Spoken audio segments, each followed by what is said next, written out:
ॐ अज्ञानतिमिरान्धस्य ज्ञानाञ्जनशलाकया चक्षुरुन्मिलितं येन तस्मै श्रीगुरुवे नमः।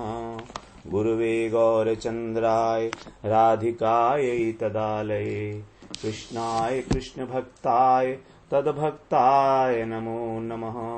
नमो विष्णुपादाय गुरुपृष्ठाय भूतले श्री श्रीमद्भक्तिवेदान्त माधव इति नामिने साक्षात् गुरु सेवा मूर्तये शब्द ब्रह्मणि प्रतिष्ठितः पतित पावन चरित्राय नारायणाय प्रियो नमः। श्री कृष्ण रूपाय सुमंगलाय श्री गुरु कृपा विभूषिताय भावोल्लास भाव प्रदानाय नमामि तस्मै गुरुमाधवाय।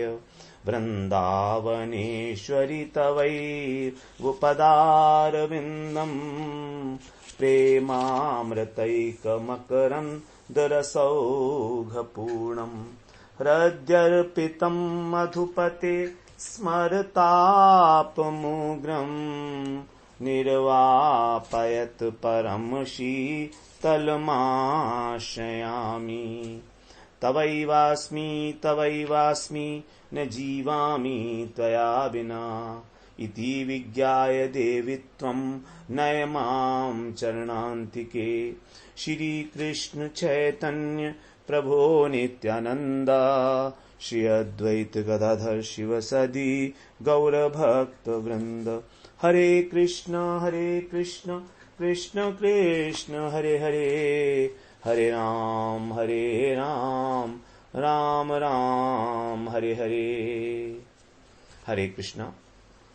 सर्वप्रथम अपने गुरुपाद पद्म ओम विष्णुपाद अष्टोत्तर शत श्री श्रीमद् भक्तिवेदांत माधव गोस्वामी महाराज के चरण कमलों में अनंत कोटि दंडवत प्रणाम ज्ञापन करता हूं। हम लोग श्री कृष्ण कर्णामृतम का श्रवण कर रहे हैं। लीला शुभ के मुख से जो उद्गार व्यक्त हुए हैं वृंदावन जाते हुए, तो उन्हीं को जो है उनके साथी जो वैष्णव हैं उन्होंने सबने एकत्र किया और एक ग्रंथ के रूप में श्री कृष्ण कर्णामृतम रूप नाम का एक ग्रंथ हमारे सामने है, जिसका हम लोग श्रवण कर रहे हैं। इसके अंदर हम लोग जो हैं 3 प्रकरण श्रवण कराए हैं। पहला प्रकरण था मंगलाचरण, उसमें 3 श्लोक थे। उसके बाद फिर स्फूर्ति प्रार्थना, स्फूर्ति के अंदर किस प्रकार की उनकी प्रार्थना हो रही है, 4 श्लोक से 21वें श्लोक तक 18 श्लोकों में। तीसरे प्रकरण में एक ही श्लोक था आत्मनिश्चय, जहां पर उन्होंने अपनी अनन्य निष्ठा की बात बताई कि केवल युगल सरकार के चरणों में ही उनकी अनन्य निष्ठा है, 22वें श्लोक पे। अब यहां 23वें श्लोक से हमारा चतुर्थ प्रकरण प्रारंभ होता है, जिसमें स्फूर्ति के अंदर ही वो अब दर्शन की प्रार्थना कर रहे हैं। अपने नेत्रों से भगवान का दर्शन करना चाहते हैं, युगल सरकार का दर्शन करना चाहते हैं। ये हमारा प्रकरण सबसे बड़ा प्रकरण है, 23वें श्लोक से 55वें श्लोक तक। इसमें 33 श्लोक हैं टोटल, 23वें श्लोक से 55वें श्लोक तक। तो अब हम 23वें श्लोक में प्रवेश करते हैं। बता रहे हैं यहां पर, सार्धम समृद्धैरमृताय मानै राताय मानैर मुरली निनादै मूर्धाभिषिक्तं मधुराकृतीनां बालं कदा नाम विलोकयिष्ये, बालं कदा नाम विलोकयिष्ये, बालम कदा नाम विलोकयिष्ये। मैं उस बाल कृष्ण का अपने नेत्रों से कब दर्शन करूंगा, जिनका नाम बाल कृष्ण है, उनका कदा विलोक्यशे, कब उनका दर्शन करूंगा। तो दर्शन की उत्कंठा है।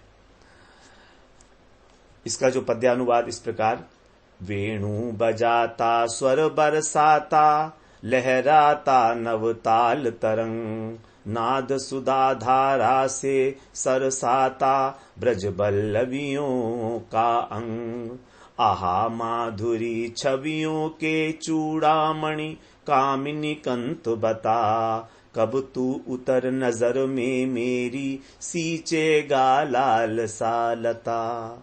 अर्थात तू कब मेरी नजर में आएगा, कब मुझे दर्शन देगा और मेरी जो लालसा है, उत्कंठा है, उसको सींचेगा, इस लता को, लालसा रूपी लता को। तो यहां पर कह रहे हैं सार्धम समृद्धैर अमृताय मानई। जो स्वर लहरी है बालकृष्ण की, उसके विषय में है यहां पर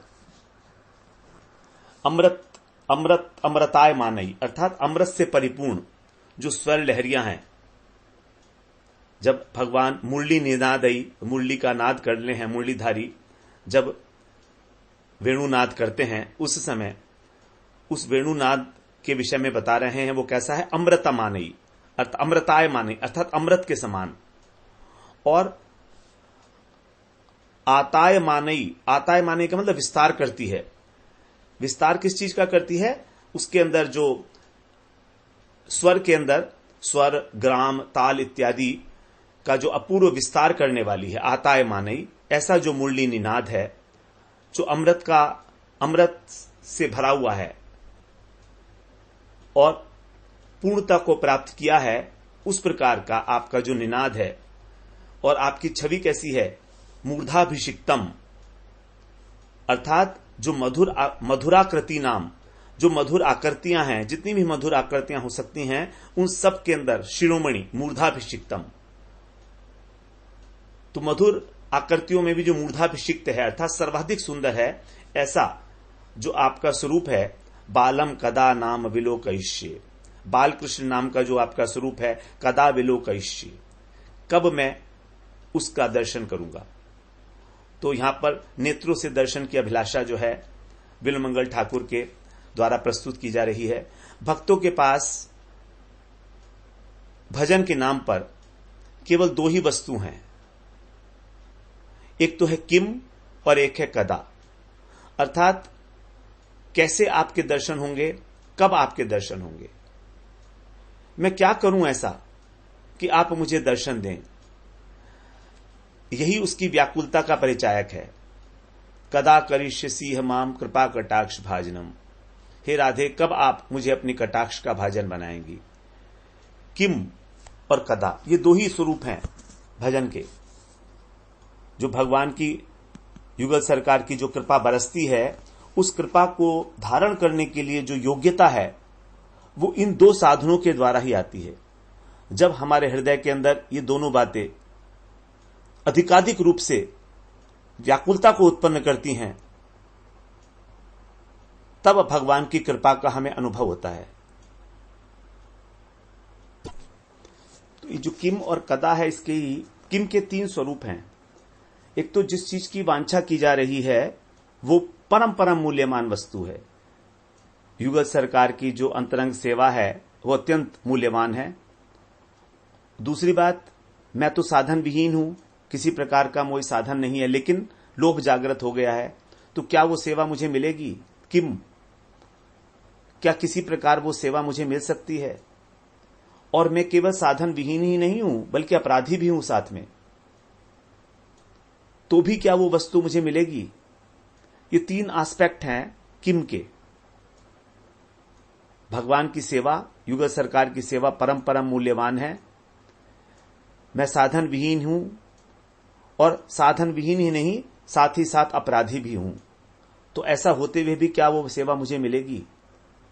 और कदा, कदा का मतलब है कि अब मेरे पास समय तो है नहीं, मेरे जीवन का प्रायः अंत हो रहा है, मेरे पास बिल्कुल समय नहीं है। अधिक क्या कहूं मैं आपसे, जीवन अंत होने को ही है, तो क्या इसलिए आप मुझ पर शीघ्र कृपा करें। और आपकी कृपा के बिना मेरे पास और कोई विकल्प नहीं है, मैं किसी अन्य का आश्रय लेने वाला नहीं। तो इस प्रकार से किम और कदा को धारण करके ही साधक जो है भगवान की कृपा को धारण करने में समर्थ होता है। तो यही कह रहे हैं कि क्या कभी मैं वो दर्शन कर पाऊंगा? क्या ऐसा सौभाग्य मेरे दीनहीन का होगा, मुझ साधन विहीन का, मुझ अपराध युक्त साधन विहीन का? क्या इस प्रकार का कोई सौभाग्य उदय होगा? विरह वेदना तीव्र होने पर जो सखी भावापन्न है, बिल्वमंगल ठाकुर कह रहे हैं, हे प्यारे प्रभु, क्या आप मुझ दासी के ऊपर ऐसी कृपा करोगे कि मैं आपके मधुर नामों का गायन करते हुए और मेरे नेत्रों से अविरल अश्रुधारा प्रवाहित होती रहे, आपके एक एक नाम का उच्चारण करते समय आपके दर्शन की लालसा से मेरा गला रुंध जाए। आपके दर्शन की स्फूर्ति में मेरा शरीर जो है रोमांच से भर जाए। महाप्रभु ने अपने शिष्टाष्टक में इसी प्रकार कहा है, नयनम गलदश्रुधारया वदनम गद गद रुद्धया गिरा पुलकैर निचितम वपु कदा तव नाम ग्रहणे भविष्यति। आपका नाम लेते लेते लेते ही मेरी इच्छा है कि मेरे जो आंखों के अंदर अश्रु भरे रहें, मेरा गला रुंध जाए और मेरा शरीर रोमांच से भरपूर हो जाए। कदा तब नाम ग्रहणे भविष्यति। क्या ऐसा कभी होगा? महाप्रभु स्वयं भगवान होकर भी भक्त के रूप में हमें बता रहे हैं, शिक्षा दे रहे हैं कि किस प्रकार हमको भगवान का नाम ग्रहण करना है। हरे कृष्ण महामंत्र का हमको उच्चारण करना है, किस भाव से करना है। बिलमंगल ठाकुर कहते हैं, बस आप मेरी यही इच्छा पूरी कर दो कि मैं यमुना के किनारे पड़ी रहूं और आपके मधुर मधुर नामों का कीर्तन करते हुए नृत्य करती रहूं, रोती रहूं। कदा हम यमुना तीरे तब नामानि कीर्तयन उद्वाष्प पुंडरीकाक्ष रचयिष्यामि तांडवम। कदा अहम यमुना तीरे, यमुना के तीर पर पड़ी हुई मैं कब आपका नाम का कीर्तन करती रहूं और रोमांच उद्वाष्प अश्रु विसर्जन करते हुए, हे पुंडरीकाक्ष रचयिष्यामि तांडवम, नृत्य करते हुए। भगवान का जो भक्त है वो अपनी सुध-बुध खो देता है, भाव भक्त भगवान का। तो यदि कोई कहे कि आप किसका दर्शन करना चाहते हो, तो कह रहे हैं बालम कदा नाम विलोक्यशे, विलोक यश्ये। बालम का मतलब, क्या तुम बालक का दर्शन करते हो? क्या तुम बाल कृष्ण के भक्त हो? बाल कृष्ण तो यशोदा मैया के पास रहते हैं। यहां पर मधुर भाव कहां से आ गया? तो कह रहे हैं नहीं, जो पंडित लोग जिसको किशोर कहते हैं, हम उसी को बाल कहते हैं। ये विशेषता है यहां इस ग्रंथ की, श्री कृष्ण कर्णामृत ग्रंथ की, कि यहां पर किशोर कृष्ण को ही बाल कह के संबोधित किया गया है। यहां पर बाल का अर्थ बाल्यकाल से नहीं है, यशोदा के बाल कृष्ण नहीं है यहां पर किशोर कृष्ण ही हैं। बाल कहने का अर्थ है अबोधता, भोलापन, चपलता, निर्भरता, निसंकोचता। जैसे एक बालक है, सब प्रकार से वो भोला होता है, निर्भर होता है अपनी मैया के ऊपर, किसी प्रकार का कोई संकोच नहीं है।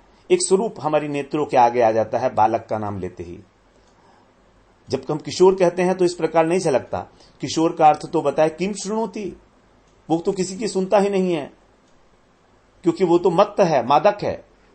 अपने किशोर मद में वो तो मत्त रहता है, इसलिए वो किसी की नहीं सुनता है। लेकिन यहां बालम से उसका भोलापन, उसका अबोध, उसकी निर्भरता, उसकी अधीनता। तो यहां पर कृष्ण जो है सब प्रकार से राधा रानी के अधीन है, मधुर भाव में। तो ये सारी बातें हमारे को यहां पर दृष्टिगोचर हो जाती हैं कृष्ण के अंदर। तो भोली भाली छवि को कृष्ण की प्रकट करता है। बड़े भोले से कृष्ण तो हाथ जोड़े खड़े हुए हैं किशोरी जी के आगे, बस आज्ञा दीजिए आप। निर्भर हैं, सब प्रकार से अधीन है, उनके प्रतीक्षा करते हैं। तो भोला भाला तो है, लेकिन आगे कह रहे हैं मधुराकृति नाम मूर्धाभिषिक्तम। जितनी भी त्रिलोकी में मूर्तिमान मधुर आकृतियां हैं, उन सब के ऊपर, जितने गुणवान हैं, जितने रूपवान हैं, सौंदर्यवान हैं, उन सब के मस्तक के ऊपर विराजमान शिरोमणि होकर इस बाल का अभिषेक हुआ है। इसलिए ये किशोर, वयस में किशोर है, रस में मधुर है, करुणा उदारता से युक्त है, ऐसा सम्राट शिरोमणि बालम किशोरम। श्यामवेव परम रूपम पुरी मधुपुरी वरपरा वह कैशोरकम ध्येयम आद्येव परो रसः। श्याम एव परम रूपम, जो श्याम रंग है यही परम है। श्याम का अर्थ है श्रृंगार। जो आद्य रस है, सर्वोत्कृष्ट रस है, वो है श्रृंगार रस, मधुर रस। तो यही, और मधुपुरी परा, सबसे श्रेष्ठ जो है पुरी है वह मधुपुरी। वह क्या है? भगवान की वह, कौन सी वह श्रेष्ठ है? कैशोरकम, यही एकमात्र ध्येय है। एवं आद्य एवं परो रसः, यही आद्य रस है, यही सर्वश्रेष्ठ रस है। तो सबसे पहले तो स्वरूप से ही वो सौंदर्य माधुर्य की सीमा है, उसका सिंधु है। परंतु जब ऐसे किशोर में, कृष्ण में भी भाव का उदय होता है, तो भाव के उदय होने से उनका जो सौंदर्य माधुर्य का जो सिंधु है वो उद्वेलित होने लगता है, रस लहरियों से व्याप्त हो जाता है।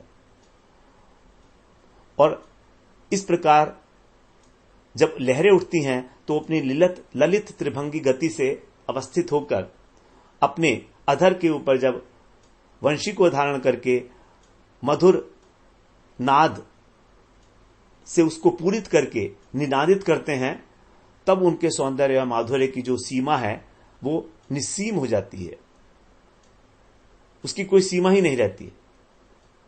सौंदर्य माधुर्य की जो समृद्धि है, सार्धम समृद्धि अमृताय मानई, अमृत के समान। तो मैं उसी बाल किशोर, कहीं कहीं पर नील भी कहा गया है, नीलम, तो यहां पर उस किशोर का वंशीनाद भरी जो छवि है उसका मैं दर्शन करना चाहता हूं।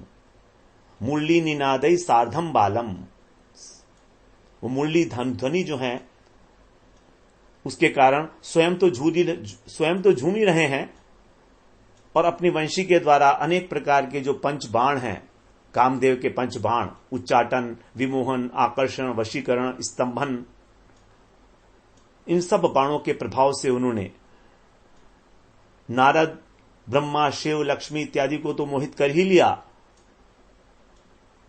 लेकिन ब्रज की जो गोपांगनाएं हैं वो भी इससे आक्रांत हो गईं, व्याकुल हो गईं। इसीलिए जो वंशीनाद है वो बड़ा गर्वीला है, लेकिन गर्व के साथ साथ उसमें करुणा भी भरपूर है। इसीलिए वो अमृत का वर्षा करके चेतन वस्तुओं को जीवन प्रदान करती है। भगवान की वेणु का नाद प्रेम रस का प्रदान करती है, वो प्रेम रस जो कहीं किसी अन्य अवतार में नहीं दिया गया, केवल कृष्ण अवतार में ही उस प्रेम रस का वितरण किया गया है, लुटा दिया है उसी अवतार में, कृष्ण अवतार में ही। संत्यवतारा बहव पंकज नाभस्य सर्वतो भद्रा कृष्णादन्य को वा लतासु प्रेम दो भवती। बिलमंगल ठाकुरी कह रहे हैं कि बहुत सारे अवतार हैं भगवान के, पंकज नाभस्य, जो कमल नाभ भगवान हैं, उनके बहुत से अवतार हैं, बड़े सुंदर अवतार हैं, बहुत अच्छे अवतार हैं, लेकिन कृष्ण के अतिरिक्त इस प्रकार इस प्रेम लता का दान किसी ने नहीं दिया। तो श्याम की वंशी में जिस प्रकार की माधुरी है, उसी प्रकार की चातुरी भी है।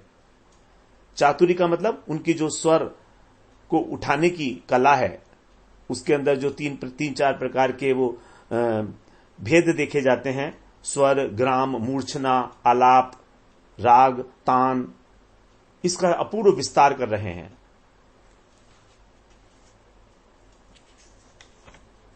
इसी को कहा यहां पर आताय मानई। आताय मानई का मतलब है विस्तार करना। तो इस चतुराई का, चातुर्य का विस्तार हो रहा है उस वंशीनाद के माध्यम से। और ऐसी चातुरी है कि बड़े बड़े संगीताचार्य, इंद्र, शिव, ब्रह्मा, तुम्बुरु, गंधर्वों के जो गुरु हैं, तुम्बुरु, नारद, ये सब इसका तत्व निश्चय नहीं कर पाते और मोहित हो जाते हैं। इंद्र, शिव, परमेष्ठी, पुरोगा, कश्मलम ययुर निश्चितम तत्वा, युगल गीत में, भागवत में बताया गया है। वो निश्चित नहीं कर पाते कि कौन से राग में गा रहे हैं ये।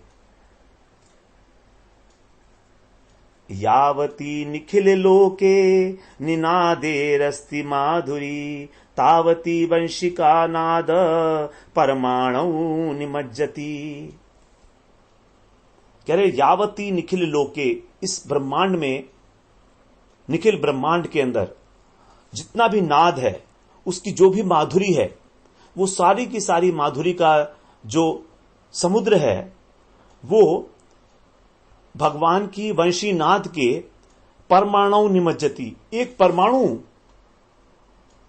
के अंदर ही विलीन हो जाता है, निमज्जति, डूब जाता है। तो वंशी नाद का एक परमाणु रस के अंदर है जगत का जितना भी माधुर्य है नादकुल के अंदर, ध्वनि में, वो सबको सब डूब जाता है।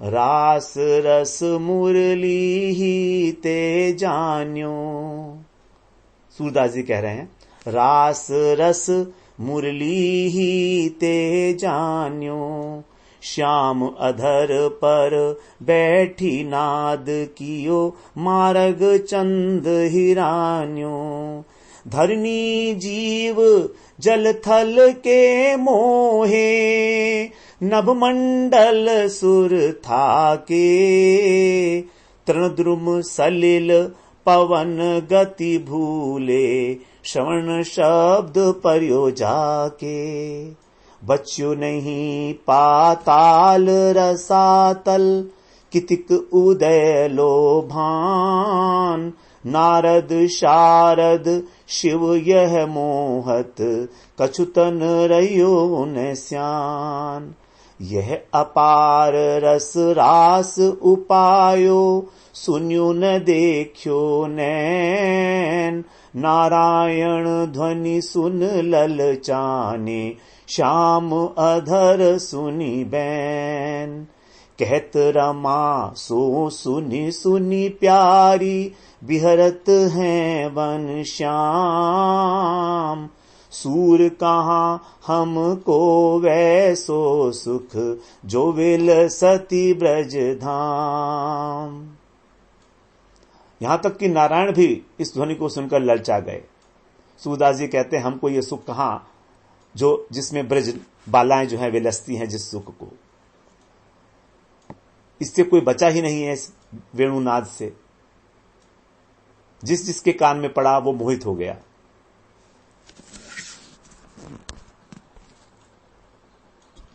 तो इसी पद का जो अंतरंग लीलापरक अर्थ है वो इस प्रकार से बताते हैं कि जब बिलमंगल ठाकुर अपनी सखी स्वरूप के आवेश में पुष्प चयन करने के लिए वृंदावन में प्रवेश किया, क्योंकि पिछले पद में, पिछले श्लोक में उनको सखियों ने आदेश दिया था कि तुम वृंदावन में जाकर पुष्प चयन करो, और जो अन्य सखियां हैं जिनको कृष्ण छोड़कर चले गए हैं उनकी खोज खबर लेकर आओ। तो यहां पर उन्होंने वृंदावन में प्रवेश किया। अब वृंदावन में प्रवेश करके उन्होंने पुष्प चयन किए, और जो कृष्ण के द्वारा छोड़ी गई सखियां थी उनके सहित अब कुंज को लौट रही हैं, जो स्वरूप वेश में बिलमंगल ठाकुर हैं। और इधर कृष्ण जो हैं वो एकांत में राधा जी के हृदय के अंदर, जब एकांत में राधा जी को ले गए थे, अंतर्धान हो गए थे राधा जी के साथ सब सखियों से, तो राधा जी के मन में एक विचार उठता है कि आहा, ये जो महासुख है कृष्ण के सानिध्य का, इसका जो अमृत समुद्र है, इसका दर्शन मेरी सखियां नहीं कर पा रही हैं। कृष्ण के विरह में वो पता नहीं कहां भटक रही होंगी। राधा जी परम करुण है, परम उदार हैं। वो चाहती हैं कि मेरी सब सखियां भी कृष्ण के सानिध्य का जो आनंद है, जो अमृत है, उसका आस्वादन करें। तो इसलिए वो सोचती हैं कि हम लोग दोनों थोड़ी देर यहां पर ठहर कर प्रतीक्षा करते हैं, और हमारी जो सखियां हैं वो हमको ढूंढती हुई यहां पर आ जाएंगी और हमसे मिल सकती हैं। जब उनके मन में इस प्रकार का विचार उठा तो राधा रानी श्याम सुंदर से कहती हैं, हे प्रियतम, मैं अब आगे चलने में समर्थ नहीं हूं, हम कुछ समय तक यहीं पर विश्राम कर लेते हैं। तब कृष्ण जो हैं वो तो बड़े चतुर हैं, विदग्ध हैं, शिरोमणि हैं। राधा जी के मनोभाव को समझ गए। वो समझ गए कि ये राधा रानी अपनी सखियों के प्रति अत्यंत करुणावान होकर और उनको भी मेरे सानिध्य का सुख देना चाह रही हैं। समझ गए कि इनका मन जो है इस समय सखियों के लिए बड़ा व्याकुल हो रहा है, इसलिए अब इनको वन में एकांत में इनके साथ विचरण करने में किसी प्रकार का कोई सुख इन्हें नहीं मिलेगा। और यदि हम इनकी इच्छा के अनुसार यहां पर विश्राम करते हैं तो गोपियां आकर हमको देख लेंगी, और यदि वो देखेंगी मुझको एकांत में राधा जी के साथ, तो उनके मन में ईर्ष्या का भाव हो गया, उदय हो जाएगा। और यदि ईर्ष्या का भाव उदय हो गया तो सब कुछ रास रंग का भंग हो जाएगा। तब राधा जी की ये इच्छा कि मैं उनकी सखियों के साथ भी रास विहार करूं, ये पूरी नहीं हो पाएगी। इसीलिए कृष्ण सोचते हैं कि अब मैं कुछ देर के लिए इनको छोड़कर यहां से चलता हूं, इनको भी छोड़ देता हूं।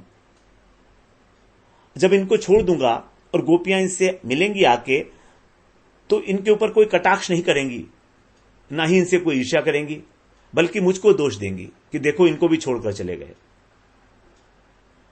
और मैं भी राधा रानी के जो है ऋणी बना रहूंगा। इस प्रकार से उनकी इच्छा को भी पूरा कर दूंगा। और दूसरी बात, इनके अंदर जो सर्वोच्च प्रीति है मेरे लिए, वो भी सिद्ध हो जाएगी। मैंने राधा रानी को सबसे हटाकर एकांत में ले आया, तो इससे सिद्ध हो गया कि ये मुझे सबसे अधिक प्रेम करती हैं।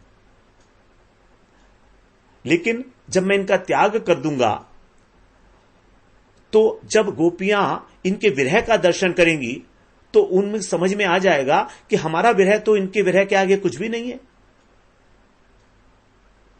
हमारा विरह राधा जी के विरह के आगे कुछ भी नहीं है, क्योंकि गोपियां तो कम से कम विरह में मेरा अनुसंधान करते हुए चल रही हैं, मगर राधा जी तो मूर्छित ही हो जाएंगी, चल भी नहीं पाएंगी।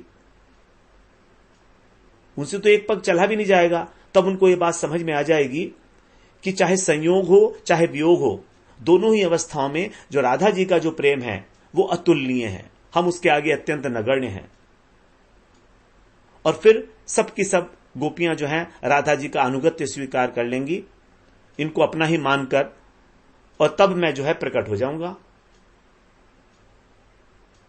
समझ जाएंगी वो कि मैंने राधा जी को उनके साथ में एकांत में क्यों गया था। तो इस प्रकार रस की वृद्धि करने के लिए और राधा जी की ये इच्छा पूरी करने के लिए कि मैं सबके साथ सबको अपना सानिध्य प्रदान कर सकूं, कृष्ण जो है राधा जी को छोड़कर भी अंतर्धान हो गए। उनके अंदर जो ईर्ष्या का भाव था वो भी नष्ट हो जाएगा। कामी हरिर्भवती नो यदसौ विहाय प्रेमाधिकापि अरहो रमते तु तस्यताम। उनके अंदर जो द्वेष भाव हुआ है कि मैं उनको छोड़कर राधा जी के साथ एकांत में आ गया, वो भी उनका जो भाव है वो नष्ट हो जाएगा। और जब राधा जी की विरहिणी दशा देखेंगी, तो उनका जो क्षुद्र प्रेम है वो उनको ऐसा लगेगा जैसे दीपक, और इनका जो प्रेम है वो तो प्रकाश पुंज की तरीके से प्रकट हो जाएगा। तब वो गोपियां राधा जी को अपनी स्वामिनी, अपनी सर्वेश्वरी, रासेश्वरी स्वीकार कर लेंगी, और समस्त गोपियां जो हैं एक विशुद्ध भाव से पूर्ण होकर उज्ज्वल रस से परिपूर्ण हो जाएंगी, और तभी वो वास्तव में रास के यथार्थ रस का आस्वादन कर सकती हैं। इन्हीं विचारों से प्रेरित होकर फिर कृष्ण राधा जी को त्याग कर चले गए। और उधर विरहिणी गोपियां जब राधा जी से आकर मिलती हैं, तो उनको बड़ा कष्ट होता है राधा जी की दशा देखकर, और उनके मन में जो थोड़ा बहुत कहीं ईर्ष्या का भाव था भी, वो भी नष्ट हो जाता है। इस प्रकार से तो यहां पर बिल्वमंगल ठाकुर जो हैं फिर सबके सब मिलकर जो हैं कृष्ण को ढूंढने लगती हैं, और वहां पर फिर गोपी गीत जो हैं सब मिलकर गाती हैं। भागवत के अंदर जो गोपी गीत है 19 श्लोक में, वो वही वाला जो भाव है यहां पर बिल्वमंगल ठाकुर के हृदय में जो है स्फुरित हो रहा है।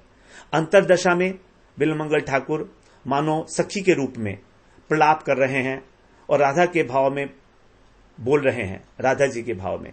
तो अनेक अनेक प्रकार के यहां पर जो हैं वो बताए गए हैं भाव राधा जी के विरह, वो कृष्ण के विरह में। तो विरह की जो 10 अवस्थाएं होती हैं, चिंता, जागरण, उद्वेग, कृष्णता, मलिन अंगता, प्रलाप, व्याधि, उन्माद, मोह और मृत्यु।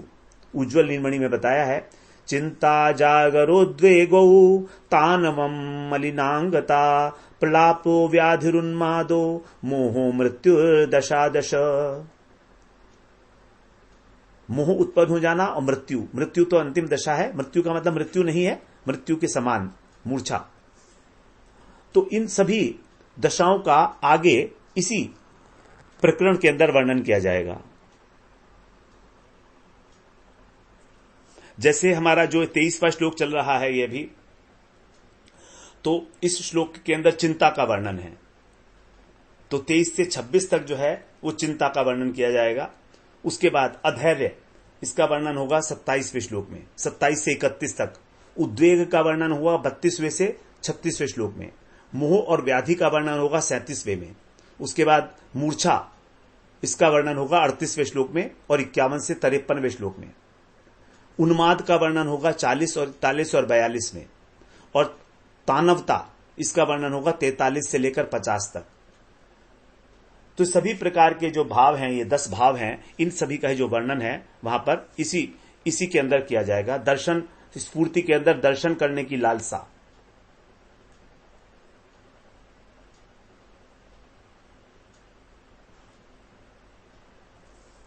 तो यहां पर जो अंतरदशा है, इसके अंदर 2 भाव हैं। पहला भाव तो है बिलमंगल ठाकुर राधा भावापन्न हो गए हैं, अर्थात स्वयं को राधा समझकर इस प्रकार के भाव।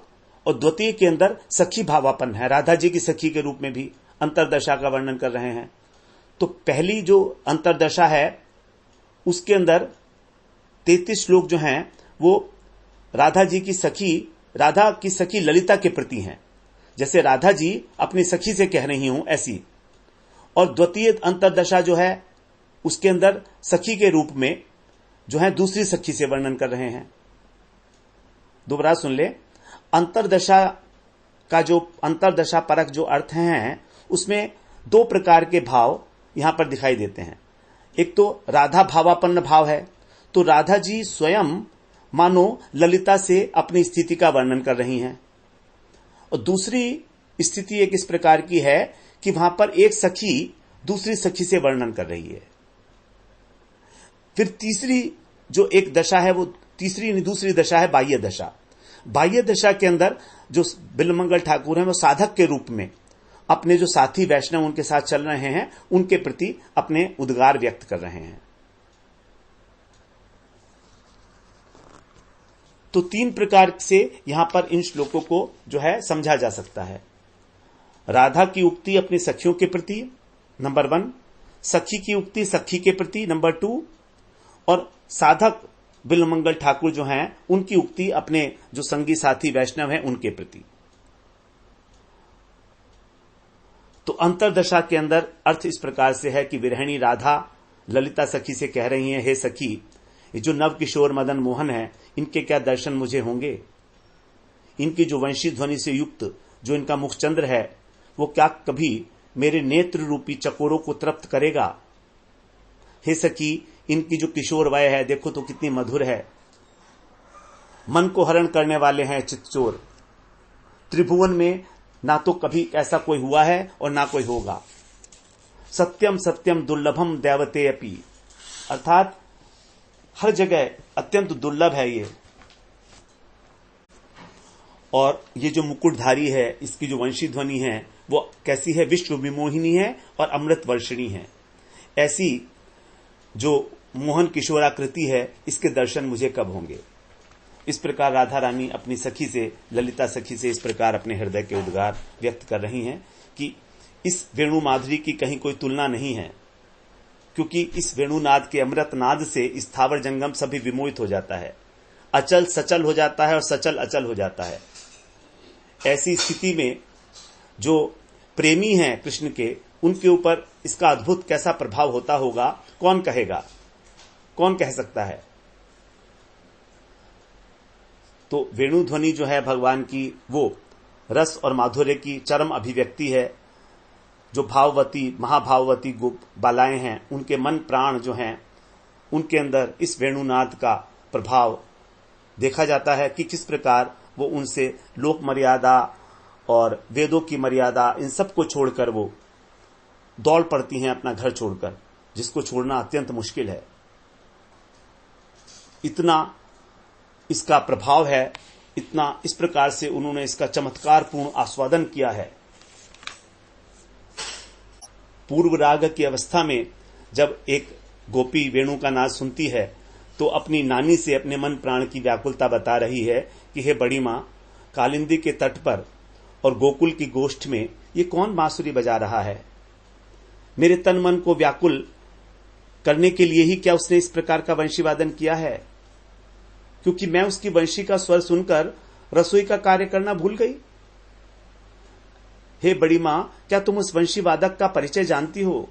मुझे लगता है कि मैं दासी बनकर उसके चरणों में अपने को सौंप दूं।